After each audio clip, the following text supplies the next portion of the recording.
नमस्कार, उमाज मराठी किचनमध्ये आपल्या सर्वांचं खूप खूप मनापासून स्वागत. ही एकदम क्रिस्पी आणि मार्केटसारखी खारी बघून तुम्हाला असं वाटतंय का ही बनवणे खूप अवघड आहे? असं काही नाही. तुम्ही फक्त अर्ध्या तासात ही खारी बनवू शकता, तेही 1 वाटी मैद्यामध्ये. आणि ही खारी हेल्दी आणि टेस्टी पण होते, तेही अगदी मार्केटपेक्षा. तुम्ही ही रेसिपी स्किप न करता शेवटपर्यंत नक्की बघा. हेल्दी पण आहे आणि बनवायलाही एकदम सोपी. चला सुरुवात करूया. 1 वाटी मैदा घ्यायचा आहे. त्याचं वजनी प्रमाण बघायला गेलं तर हा 150 ग्राम आहे. यामध्ये अर्धा चमचा ओवा हातावरती क्रश करून टाकायचा आहे, म्हणजे याचा छान फ्लेवर यामध्ये उतरतो. आता यामध्ये घालायचं आहे चवीपुरतं मीठ. आता यामध्ये 3 चमचे तेल घालायचं आहे. आपलं हे खाद्य तेल आहे, हे कच्चंच आपल्याला यामध्ये घालायचं आहे. आता हे व्यवस्थित मिक्स करून घेऊया. आता हे सर्व यामध्ये व्यवस्थित मिक्स झालेलं आहे. तर आता आपल्याला यामध्ये थोडं थोडं करून पाणी घालायचं आहे आणि याचा घट्ट असा गोळा तयार करून घ्यायचा आहे. यामध्ये मी तेलाचा वापर केलेला आहे. तुम्ही तूपसुद्धा वापरू शकता, पण नंतर आपण तूप वापरणार आहे म्हणून मी आता सुरुवातीला यामध्ये तेलाचा वापर केलेला आहे. तेलामुळे छान कडकपणा आणि नंतर आपण तूप वापरणार आहे, त्यामुळे एकदम खुसखुशीतपणा येतो. तर आता आपलं हे पीठ मळून झालेलं आहे. या पद्धतीने आपल्याला हे मळून घ्यायचं आहे. आता यात थोडंसं तेल लावायचं आहे,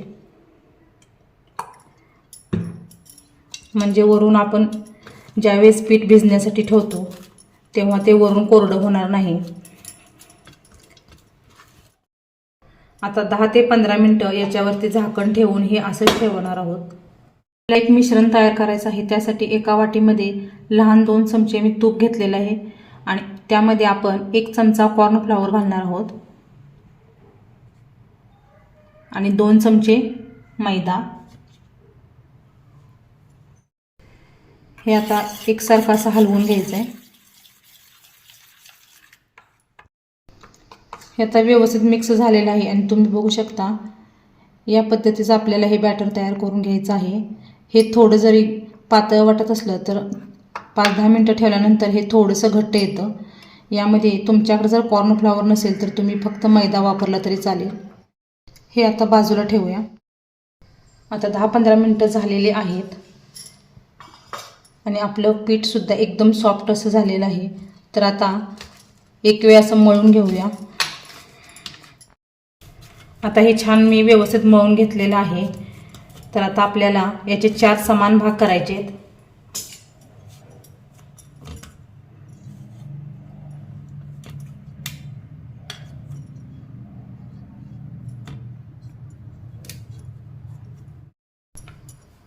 आता याचे 4 गोळे तयार करूया.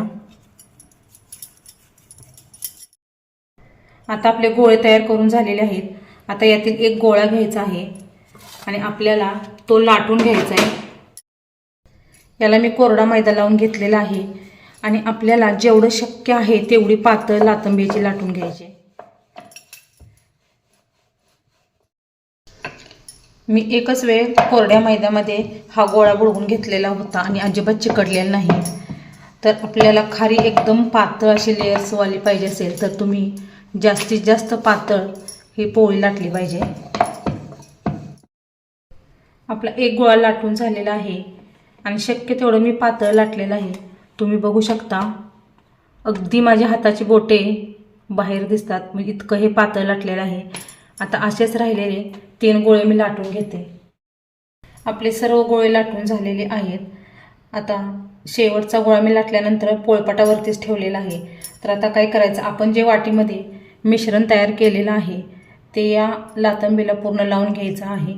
जास्त जाड असं लावायचं नाही, एकदम पातळ असा थर झाला पाहिजे. सर्व बाजूनी व्यवस्थित असं हे लावून घ्यायचं आहे. आता हे लावून झाल्यानंतर याच्यावरती थोडासा कोरडा मैदा आपल्याला भुरभुरायचा आहे.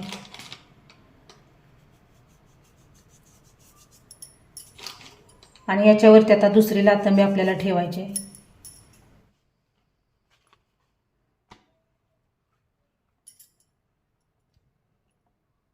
आणि याला सुद्धा आता आपल्याला हे मिश्रण लावून घ्यायचं आहे. सर्व बाजूनी व्यवस्थित असं लावून घ्यायचं आहे.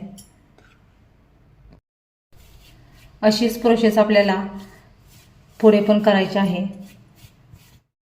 आता आपण 4 पोळ्या एकावरती एक ठेवून तूप लावून घेतलेलं आहे. आता आपल्याला अशी फोल्ड करायची आहे आणि या बाजूला सुद्धा आता आपल्याला हे मिश्रण लावून घ्यायचं आहे.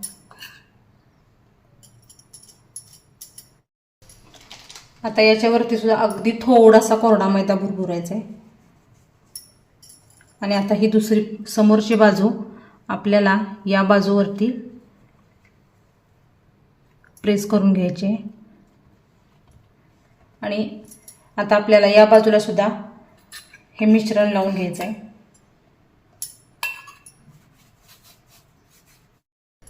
आता नंतर ही बाजू आपल्याला इथपर्यंत अशी घडी घालून घ्यायची आहे. आणि इथं आपण मिश्रण लावलेलंच आहे त्यामुळे इथं लावायची काही गरज नाही. आता ही बाजू आपल्याला याच्यावरती दाबून घ्यायचे आणि हे आपल्याला 5 मिनटं फ्रीजमध्ये ठेवायचं आहे. त्यामुळे तूप छान सेट होतं आणि लाटतानाही खूप छान लाटता येतं. आता 5 मिनटं झालेले आहेत आणि हे मी फ्रीजमधून काढलेलं आहे. आता आपल्याला असंच हे चौकोन लाटून घ्यायचं आहे. जास्त जोर देऊन लाटायचं नाही, अगदी हलक्या हाताने आपल्याला हे लाटून घ्यायचं आहे. आणि आपल्याला हा चौकोन असाच लाटून घ्यायचा आहे, गोल करायचा नाही. आता हे लाटून झालेलं आहे. आता आपण ह्याच्या खारीच्या आकाराचे काप घालूया. फ्रीजमध्ये ठेवण्याची ट्रिक तुम्ही अजिबात स्किप करू नका. यामुळे या लातंबीला लाटताना आपल्याला अजिबात कोरडा मैदा घ्यावा लागला नाही आणि छान लाटता आलं. तर अशा पद्धतीने आपल्याला हे काप घालून घ्यायचे. आता आपण आडवे काप घालूया.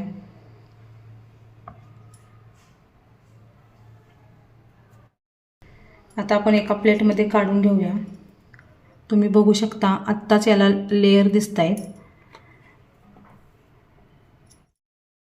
आता आपल्याला हे तळून घ्यायचं आहे.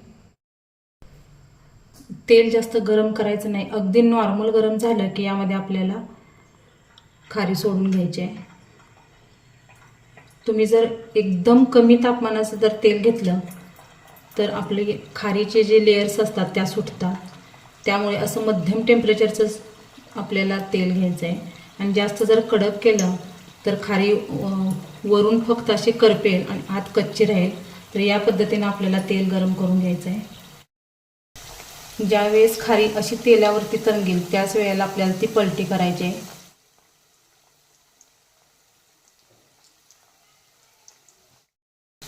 आपली खारी पूर्ण तेलावरती तरंगत आहे, म्हणजे खालची बाजू भाजलेली आहे. आता आपण पलटी करूया आणि हे आपल्याला मध्यम आचेवरती आता तळून घ्यायचं आहे. छान सोनेरी रंग येईपर्यंत आपल्याला हे तळायचं आहे. छान सोनेरी रंगावरती आपली खारी तळून झालेली आहे आणि तुम्ही बघू शकता खूप छान असे लेयर सुटलेले आहेत आणि रंगसुद्धा फार सुरेख आलेला आहे. आपली सर्व खारी तळून झालेली आहे आणि तुम्ही अगदी जवळून बघू शकता याला लेयर्स किती छान आलेले आहेत. आणि आवाजावरून तुमच्या लक्षात आलं असेलच, एकदम कुरकुरीत खुसखुशीत अशी आपली खारी झालेली आहे. अशी खूप लेयर्सवाली खारी तुम्ही नक्की करून बघा आणि आवडल्यास व्हिडिओला लाईक करा, शेअर करा. चॅनलवरती नवीन असाल तर चॅनलला सबस्क्राईब करा. पुन्हा भेटूया असंच एका नवीन रेसिपीसोबत. तोपर्यंत बाय बाय.